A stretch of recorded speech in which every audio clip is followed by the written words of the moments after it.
जब विश्वामित्र लेकर गए जनकपुरी में तो धनुष तोड़ दिया। धनुष तोड़ने के बाद जनक ने कहा कि विवाह कर लो। तो राम ने कहा कि विवाह नहीं कर पाऊंगा। बोले क्यों? बोले पिता से आज्ञा ही नहीं ली। तो विश्वामित्र ने कहा कि तुम्हारे खानदान में तो 3-4 शादियां होती हैं, एक शादी यहां कर लो, अगली शादी पिताजी के कहने से कर लेना। इस परिवार में राम पहले व्यक्ति है, इसीलिए मर्यादा पुरुषोत्तम है। उन्होंने ये मर्यादा दी।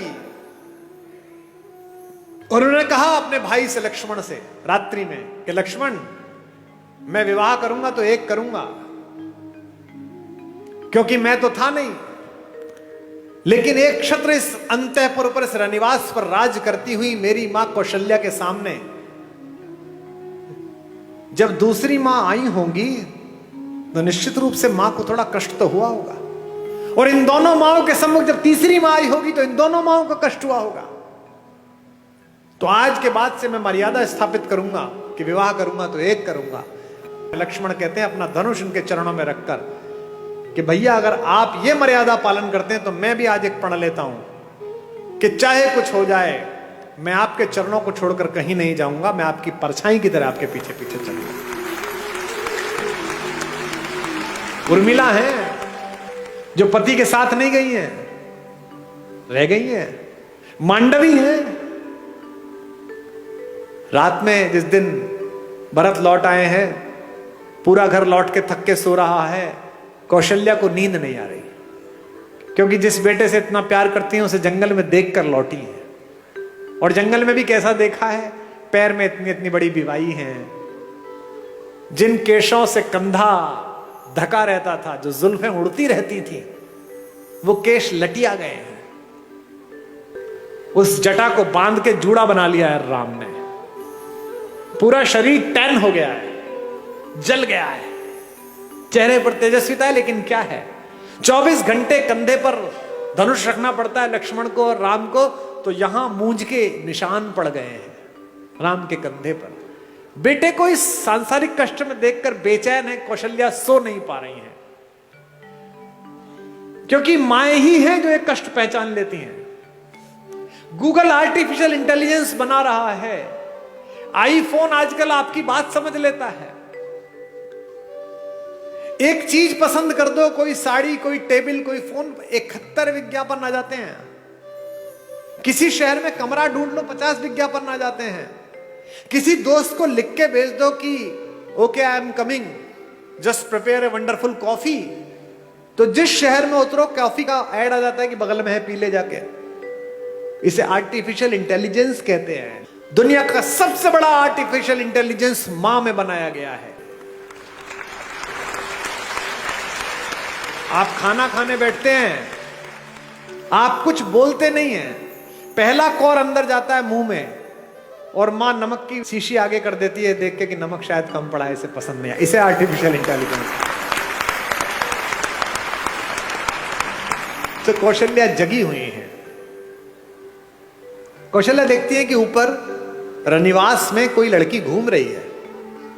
कहती कौन है इस समय जो हमारे एनक्रोचमेंट में हमारी जगह पर घूम रही है? दासी तो हो नहीं सकती। ऊपर जाती है तो देखती है मांडवी घूम रही है, भरत की पत्नी। मांडवी पैर छूती है, मां आप सोई नहीं? तो कहती है बेटा नींद नहीं आई। तू क्यों जागी हुई है? भरत के पास जा। मांडवी कहती है कि मां शायद आपको पता नहीं, आप कक्ष में थी, वो तो यहां नहीं है। कहां गया? उन्होंने कहा कि जब तक राम जंगल में रहेंगे मैं राजधानी में नहीं रहूंगा, मैं अयोध्या के ठीक बाहर नंदीग्राम में कुटिया बना के रहूंगा।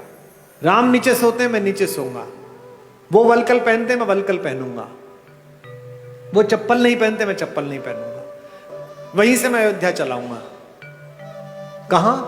तो दिखाती है कि मां वो देखो दूर जो कुटिया बनी हुई है, वो कुटिया बनाई है। तू क्यों नहीं गई बेटा? मांडवी कहती है मां मैंने तो कहा था जंगल में आपको जरूरत पड़ेगी, मैं आपके साथ चलती हूं। देखिए कैसा भरत है। उन्होंने मुझसे कहा कि नहीं, भाभी जंगल चली गई है, तीनों माएं अकेली हैं, ऐसे में बड़ी बहू तू है, तेरा घर पर रहना जरूरी है तीनों माओं की सेवा के लिए। ऐसी मांडवी है, ऐसा भरत। फिर मांडवी से कहती है अच्छा कोई बात नहीं, तू सो जा, बोले नहीं, अभी माँ उनकी झोपड़ी में दीपक जल रहा है, यानी वो काम कर रहे हैं, जब तक वो जागेंगे तब तक तो मुझे जागना पड़ेगा। लोग हमसे कहते हैं कि ये वुमेन एम्पावरमेंट के खिलाफ है। तुमसे कभी कोई कहता मिले कि हिंदुस्तान वुमेन एम्पावरमेंट के खिलाफ था तो इन्हें सदा बताना, आज से 1000 साल पुरानी कोई मूर्ति निकाल के ले आओ हिंदू देवी देवताओं की, सब में उनकी पत्नियां उनके बगल में खड़ी हुई हैं। ऐसा कोई देवता नहीं मिलेगा जो अपनी पत्नी के बिना खड़ा। हिंदुस्तान के देवताओं के नाम क्या है? भारत के देवताओं के क्या नाम है? सीताराम। कभी सुना राम सीता? आपने कभी सुना राम सीता का मंदिर है? सीताराम का मंदिर है। आगे राधा कृष्ण।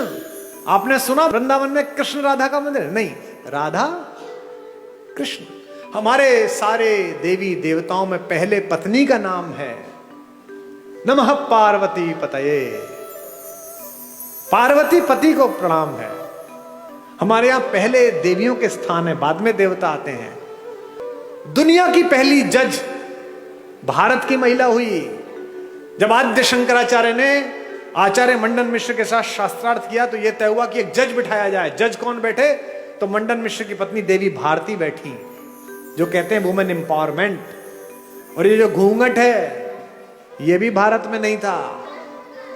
ये तो जब निवेदन आया तब उन आतंकवादियों से बचाने के लिए कहा गया महिलाएं घूंघट कर लें ताकि ये लूटमार ना कर पाए ज्यादा। आपने आज तक भी पार्वती जी, सीता जी कभी आपने घूंघट में देखी? 1000 साल 1500 साल पुरानी मूर्तियां ले आओ, सामान्य रूप से एक साड़ी पहन रखी है, कंचुकी पहन रखा है, नीचे पहन रखा है और आभूषण पहन रखे, और हमारी माता तैयार है। दुनिया की सबसे शक्तिशाली महिला अवधारणा हमारे यहां। रावण अपने महल में आकर बहुत रोता है, जोर जोर से रोता है। मंदोदरी ने पूछा कि क्यों रोते हो? अब तो उठा लाए उसे। बोले उठाकर भी बेकार, वो मुझसे प्रेम की दृष्टि ही नहीं डालती मुझे। पत्नियां कैसी भी हो, पति का दुख नहीं सह पाती। और मंदोदरी तो पंचकन्याओं में से एक पूजित है, हमारी माता। माता मंदोदरी ने कहा कि अच्छा, बात तो दुष्टतापूर्ण है, पर तुम्हें कष्ट ना हो इसके लिए तुम्हें एक सलाह दे रही हूं। तुम तो मायावी हो, एक काम करो, कल राम का रूप बना के उसके सामने जाना, वो राम समझ के तुम्हें प्रेम कर लेगी। इस पर रावण और फूट फूट कर रोने लगा। उसने कहा अब क्या हुआ? बोले ये प्रयास 4-5 बार कर चुका हूं, पर जैसे ही राम का रूप धारण करता हूं मुझे तुम्हारे अतिरिक्त दुनिया की प्रत्येक स्त्री अपनी बहन दिखाई देने लगती है, अपनी मां दिखाई देती है। तो राम कैसे नजर आते हैं अगर आपकी दृष्टि में उतरते हैं? उनके चरणों में ही सुख के चारों धाम नजर आते हैं।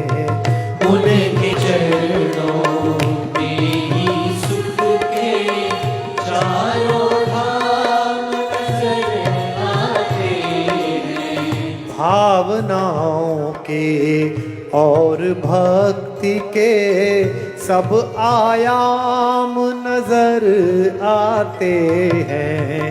भावनाओं के और भक्ति के सब आयाम नजर आते हैं। मन के चित्रकूट से लेकर आशाओं की अवधपुरी तक, मन के चित्रकूट से लेकर आशाओं की अवधपुरी तक, जिधर नजर जाती है मुझको, जिधर नजर जाती है मुझको, केवल राम नजर आते हैं। जिधर नजर जाती है मुझको, केवल राम नजर आते हैं। तुझ में राम नजर आते हैं, तुझ में राम नजर आते हैं। तुझ में राम नजर आते हैं, तुझ में राम